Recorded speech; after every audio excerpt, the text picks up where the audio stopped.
next. Oops. Oh, sorry. Probably sounded horrible. We're going to talk next about the calendar.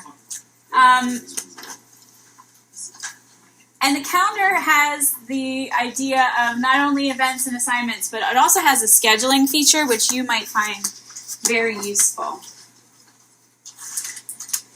So if you're in your Canvas, in the Rutgers Canvas, and you are looking on your global navigation, and you can tell that you're working in Rutgers because your environment is red.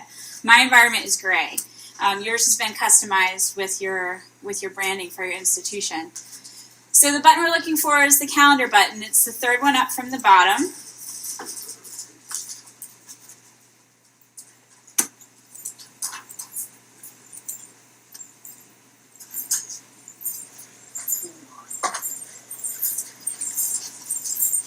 Mine will just take a minute to load because I do have a bunch of stuff on it. All right, here is the calendar in my other environment where I have courses that I'm attached to, and you can see that it's all different colors. It's not just because I like different colors, right? They each mean something. So let me tell you about that. When you were on your dashboard, you have probably just the one course so far, right? Your sandbox course. Whatever color that is on your dashboard is going to correlate to everything that's attached to that course on your calendar. We see some pencils here, so we know that we can make some adjustments. So let's say I don't want this one to be purple, and I can click on the pencil, and I'm able to do two things here. I'm able to give my course a nickname, because if yours are pulling over, I'm not sure, Chris or Priscilla, how they're set up. Are you pulling these from like a student information system, yes, course names? So they might come over as like a string of letters and numbers and be hard for you to tell what it is. So you can give your course a nickname. Here's the fun part. It only shows for you. So you can call this the best, business applications course that has ever been taught at Rutgers, right? It's only going to show for you. Your students won't be able to see it, but that'll help you to differentiate what this is. So I can rename this. This course is actually about Greek and Roman mythology. So that's one thing you can do. You can nickname your course. The other one is, no, I don't want to go into it. You can change the color. And so when you click on it, you're going to see this small palette of colors, and you can pick whichever one you like. But I know we do have some people from the art school here. So if you don't like any of those colors, you can pick any color in the known universe that you want. All you have to do is grab the hex code of it. This website is colorhex.com. All I have to do is grab that hex code. Let's say I wanted it to be this color right there. And I can paste it into that box and click apply, and that will change that tile for me. Your students can also do this, all right? So the nice thing about Canvas, and I know it's not true for every other learning management system, is that this user interface and everything I'm showing you is also how it works for students. It's not like if you know how to use it one way, they have to learn it another way. So they will also be able to nickname their courses. They could call it the worst business course that's ever been taught at Rutgers, okay? And they can customize their colors. Now, we taught our students going through the pilot why it was important that they not pick all the same color for their tiles, or else they weren't going to be able to tell them apart on their calendar. We moved 6th grade first. That was our pilot group. Remember, 6th grade's middle school, and I told you before that I'm a recovering middle school teacher. So, of course, 6th graders are smarter than I am, because I said, you can't make all your tiles the same color. And little Rachel said, well, I made all of mine purple. And I said, oh, good for you, Rachel. That's great. You're not going to be able to tell your assignments apart on your calendar. And she said, no, miss, I can. Because you know that website you showed us? Well, did you know that at the bottom there's shades and tints? And I can pick a different shade and tint of purple, and they're all purple, and I can tell them apart. So if you want to do that, if you have a favorite color, you can use the color hex codes and change all of your colors, as long as you can tell them apart. Is there like I was thinking maybe all my templates are more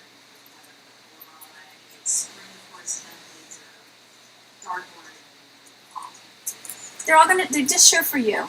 Yeah, So. And do you know, have you talked to other people, like, what do they do in terms of using it to categorize stuff? I don't know. I haven't. I've never. No. Nope, I don't know. So it's really kind of whatever works for you. Yeah. So if you're not having if you don't need to differentiate on your calendar necessarily, and you're not worried about due dates, then you could develop your own system for how you want it to show. Yeah. Yeah. Okay. The other thing I just want to tell you quickly is, if you ever come a time where you think, I should have more courses there, where are they? All right, they're not showing on my dashboard. You have this courses button underneath. Now, you probably don't have anything else there, but I will show you this in case it ever happens that you think you should have another course not showing.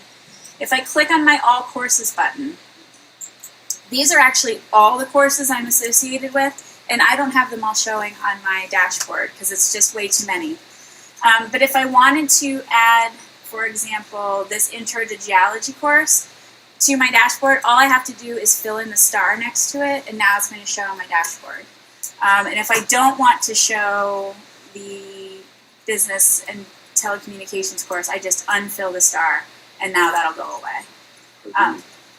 Is this how the courses are archived as well? Yep, so Do they populate one list? it'll be, yeah, so any courses you've ever been associated with that are archived for you are still going to show up in that list, so you'll be able to see them. But you don't necessarily have to have them on your dashboard. Go ahead, question. On the dashboard, so after a semester, will they automatically not be on the dashboard, or will they still be on the dashboard, and we have to archive them, or what? How does that work? I mean, thinking for some of us that have a lot of courses on our dashboard, templates and something that we love to do that, so we have to like, Sure. You're wondering if they will automatically, once they're archived, not be on your dashboard? That is how it should work. I can't promise that sometime you might have one that's not showing and you'll have to go into it. Absolutely. It's not going to go away. So anytime you need to access it, and anytime you need to access a course, it's always going to live under your courses button. Yep. And then you can just say, these are the only courses I want on my dashboard. Is that how I would deal with, because I teach four different courses a semester, Mhm. but one of them is the same, so 3 different courses a semester, and then I have to work with adjuncts and faculty for, let's say, 6 other different courses. Okay. I can't even imagine what my calendar would look like. Uh-huh. How would I not get the calendar? See it on your calendar? I could care less when those Awesome. things are done Perfect. for the other people. That's right where I'm going next. So Okay. there is a way to conquer that too. Okay. Yep. So all of that was just to show you, why the colors matter. I'm going to go back to my calendar. And when I do that, and like I said, it's going to take a minute to load up. I have a bunch. It defaults to month, always. Month is the view I like the best, and I will tell you why in a minute. You can show for the week if you want to. Now, here's why I don't like it, and those of you who are online teachers will get it. If I don't put an end time on my assignments, and I let my students work till the end of the calendar day, right? So they can hand in things to me until 11:59 p.m. If I work or they work off of the week view, and it's not due till 11:59, it's going to push it all the way to the bottom of their calendar. So they could mistakenly think that they actually don't have anything due that day. So I do prefer the month view. Now, Anne Michelle's question was, I don't need to see the calendars for all of these courses. So you can, just like I starred and unstarred on my dashboard, I don't want to see the calendar for 8th grade math. I just unfill that square and it goes away. So now those things aren't going to show on my calendar anymore. I'm still attached to that class. I can still always go back and put it back on my calendar if I want to. We use this for our students. Sometimes students who have attention issues or they have special needs, they get overwhelmed by seeing a lot of things at one time, or they just want to focus on one thing at a time. So they can, they have the ability to turn their calendars on and off too. and just look at maybe one subject at a time, one course at a time. What do all these things mean that are on this calendar? I hope you can see them because there are different icons. The A+, these are assignments. All right, that's the assignment type in Canvas. There are 3 types of assessments in Canvas. There's assignment, there's discussion, and there's quiz. So the A+ is the assignment type. The bubble is the discussion, and then the Q is the quiz. Why are some of them crossed off? It means different things for you as instructors than it does for students. So if they're crossed off for me as an instructor, it means that the due date has come and gone, and I'm all caught up. I've graded everything that's attached to that, right? Canvas has a lot of ways to tell me that I'm doing a good job and to notify me when I've got something that's outstanding. So that's one of the ways. You can see this is something, this artwork review has come and gone, due date's come and gone, but it's not crossed off for me because I still have grading in that one. For students, once they submit it, it crosses off on their calendar. So it's a good way for them to tell kind of where they stand, what do they still need to do. The other thing that's on here are events. So anything that where students need to submit or is going to have a grade will populate on our calendars as soon as we attach a date to it. It just showed up here. So when I was building in the course and I gave it a due date, it put it right on the calendar for me. I didn't actually have to put these things here. They just appeared, which is really nice. So any assignments, discussions, quizzes, when I create them and they give a due date, are going to come to my calendar. Events are things that don't have a date necessarily, they don't have a submission necessarily, but it's something that's happening in my course that I want to make my students aware of. And those are the ones with the calendar icon. How do you create those icons? The icon's just, it's whatever type you pick when you're creating. So when you're creating the assessments, it just automatically knows. Got it. Yep. Right. Fit somewhere else. Got it. So you can add things to your calendar from here. So you're going to see at the top too, you have a personal calendar. So I have one here called Miss Keith. That's just yours. No one else can see it. So if you want to put events on your Canvas calendar that are your personal things, you certainly can. No one else will be able to see it. If I wanted to create a new event, I can just, or you can create assignments from the calendar. Let's start with events. If I wanted to add an event, let's say that on June 17th, we're going to have group conferences. And I want to let my students know. I can say the date and time, and you can put in location. So maybe this is an online conference. You can put the URL in there. Canvas is going to ask you which calendar do you want this attached to, because each one of your courses has their own calendar. So you just have to say, this is the calendar it's going on. This is going on my Fahrenheit 451 calendar. And then if you click submit, it is just going to take a minute and appear. So here is that event that I just added. Once I have it there, if I want to make it a couple day event, you see that I didn't give it a start and an end time. So if you don't give it a start and end time, you're allowed to stretch it over multiple days. I'm just hovering over the edge there and I get this double-headed arrow. And then I'm able to stretch this and make it be a 2-day event.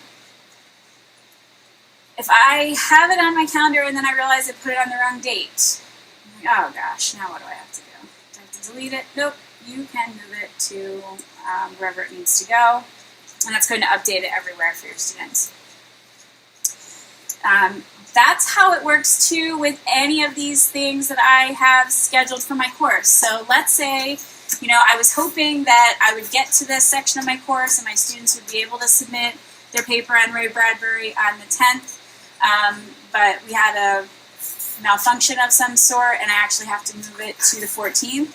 I just grab it from the 10th and I drop it onto the 14th. And that's now updated everywhere in my course. It's been updated on my syllabus, it's been updated in the flow of my course, and if my students had their notifications turned on for due dates, which I hope they do, they just got a notification that I changed the due date. So I only have to just drag it around on my calendar, which I love that feature. Because how many times do we think we're going to be at one point and we don't get there and we have to move it, All right, just update it in one place and it's going to change it. From the calendar, what your students are able to see is if they clicked on this and they wanted to see, all right, what's Ms. Keith asking me here? If they click on it, they're going to get a little preview of what the assignment is. And then if they clicked on the link, that would take them into the course so they can actually work on and submit that assignment. So it could be the place where they start their day. I feel like you guys will probably really leverage the use of this calendar more than, even our teachers of our younger kiddos. You can also, in addition to making events from the calendar, you can add assignments here. So you see if I click on a date, I get two tabs. One is the event tab and the second one is the assignment tab. You probably already have a scope for your course and you kind of know where your big pieces are going to be due, right? When your big assessments or projects or tests are happening. So if you wanted to sit down with your course calendar and start scoping these out on your Canvas calendar, you simply could just put the title of what it is. So maybe I know in my Greek and Roman mythology course that in the first week of September we have a writing assessment, and I can just pick the date. I think that's Labor Day, so I'm not going to pick that day. I say that this is going to be my course that I want it in.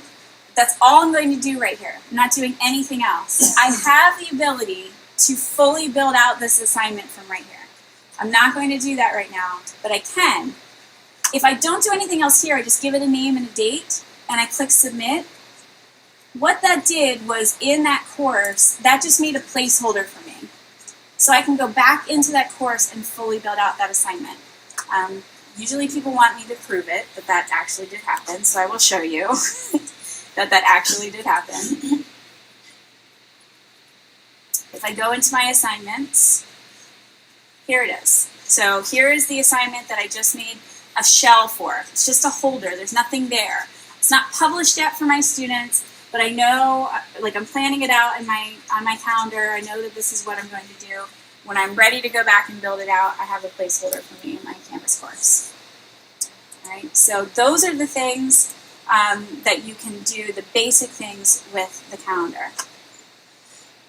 The thing I don't usually get to show is Scheduler, but because they're like, I wouldn't use that. Well, I showed it for Parent Teacher Night. What you can do with Scheduler is you can create appointment groups. So you can say to the students in your course, maybe you need to they each need to meet with you during office hours. So you can create your appointment groups from your Canvas calendar. All you have to do is give it a name. You tell Canvas when they're going to happen and the time range. All right, so you say they're going to be between 1 and 3 p.m. And then you say to Canvas, all right, break these into 15-minute increments or hour increments, whatever it is. It'll do the math for you. You say, who do I want this available to? All right, we're going to make it available to everyone in my Fahrenheit 451 course. I'm going to limit each one of my students. I'm only going to talk to them one at a time, so one student at a time. And each student only gets one appointment. And then I can say, sign up to meet with me. Everyone pick a time. And email me if none work. Once it's saved and published, my students are going to be able to then come in here, see the times that are available, and they're going to be able to select a time. Because I said only one person at a time, they're not going to see the other time slots. And I can schedule it this way. Those are going to come as appointments to my calendar and to the students. Go ahead, Rachel.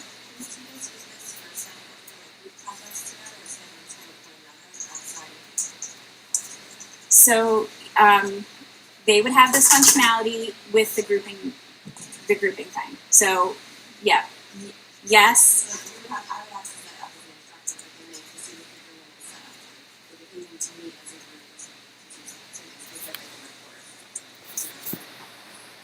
They actually have a better tool. So the better tool is the grouping tool, and I think that's on our schedule for Monday. I think is when we talk about it, because it's really awesome. So they actually, just a preview, if you weren't planning on coming back Monday, right, make sure you're here, because Monday I'm going to tell you that you can give your students their own group collaborative space where they can have their own conferences. They get their own discussion boards. They get all of those things where if they were working on a project, they would get that space. Go ahead. So once students sign up for their office hour, Yes. and it's an online course, where are they meeting with you? Is there a tool for this, a feature for this? You could use the conferences tool, which I'll be showing. Yep. Or I don't know if you guys use Adobe or do you have some other virtual classroom? No. Okay. Yeah. So I mean, you could say, here's the link, and meet me in my Zoom room or Blue Jeans or whatever it is, WebEx, whatever it is, Skype, yeah, whatever, Google Groups. All right, so that is the calendar. All right, go ahead and try out the calendar. And what you can do